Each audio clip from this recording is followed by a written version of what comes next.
샬롬, 손하나교회 성도님들 반갑습니다. 저는 YCM 김현실 전도사, YCM 한절 목자입니다. 안녕하세요. 네, 이번 시편은 60편부터 64편까지의 내용인데요. 특별히 이 당시 어떤 배경으로 쓰여졌는지 함께 살펴보면서 저희 나눠보도록 하겠습니다. 네. 시편 60편 네. 제목이 굉장히 길잖아요. 맞아요. 뭐 궁금한 거 없으셨어요?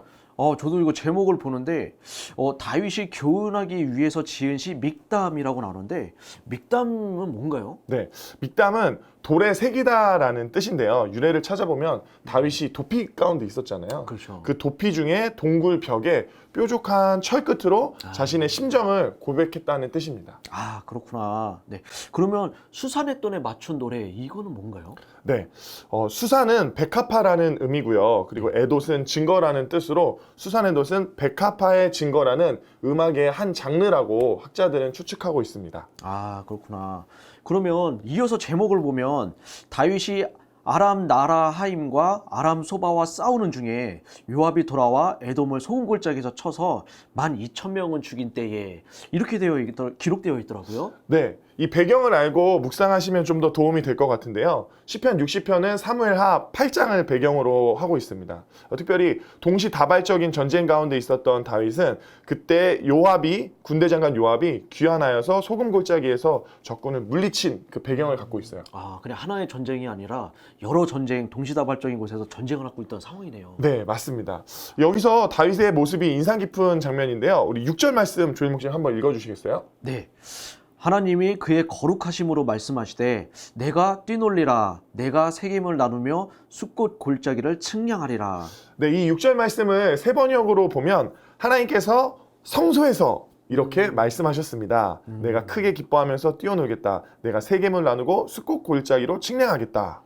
와, 그럼 다윗은 전쟁 중에서도 하나님께 나가서 예배하고 경배해야 했다는 그것을 알 수 있는 대목이네요. 네, 사실 사무엘하 8장을 보면 다윗은 전쟁에서 패한 적도 없고 하나님께서 다윗을 승승장구하게 하시잖아요. 네. 어떻게 보면 잘 되는 상황, 네. 승리하는 상황, 맞아요. 내 삶 가운데 문제가 없는 상황임에도 불구하고 다윗은 하나님 한 분만을 사모함으로써 성소에 나아갔던 것을 알 수 있습니다. 맞아요. 저도 지난 날을 되돌아볼 때 뭐랄까 꼭 어떤 문제가 있고 어떤 어려운 상황이 있을 때만 주님을 찾는 저의 모습과는 좀 반대되는 다윗의 모습을 보니까 좀 도전이 되네요. 네, 조일 목사님, 참고로 여기 6절에서 내가 뛰놀겠다라는 이 고백이 네. 하나님께서 내가 뛰놀겠다는 걸까요? 아니면 다윗이 뛰놀겠다는 걸까요?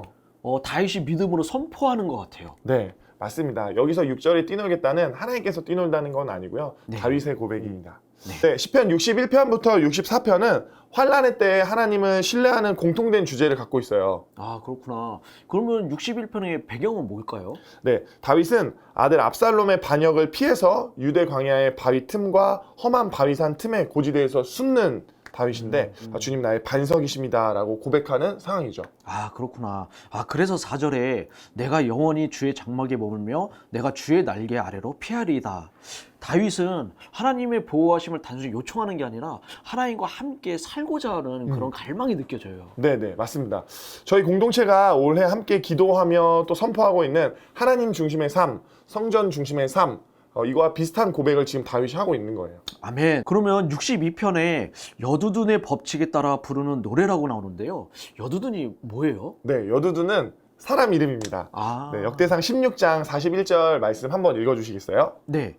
또 여호와의 인자하심이 영원하심으로 그들과 함께 해만과 여두둔과 그리고 택함을 받아 지명된 나머지 사람을 세워 감사하게 하였고.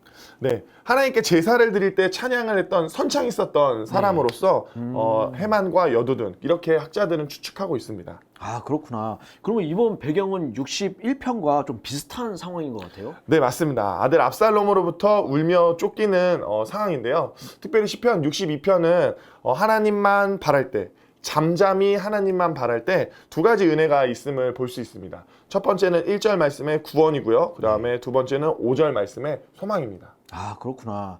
아, 그래서 9절에 이런 말씀이 있더라고요. 네. 슬프도다 사람은 잊기며 인생도 속임수이니 저울에 달면 그들은 잊김보다 가벼우리로다.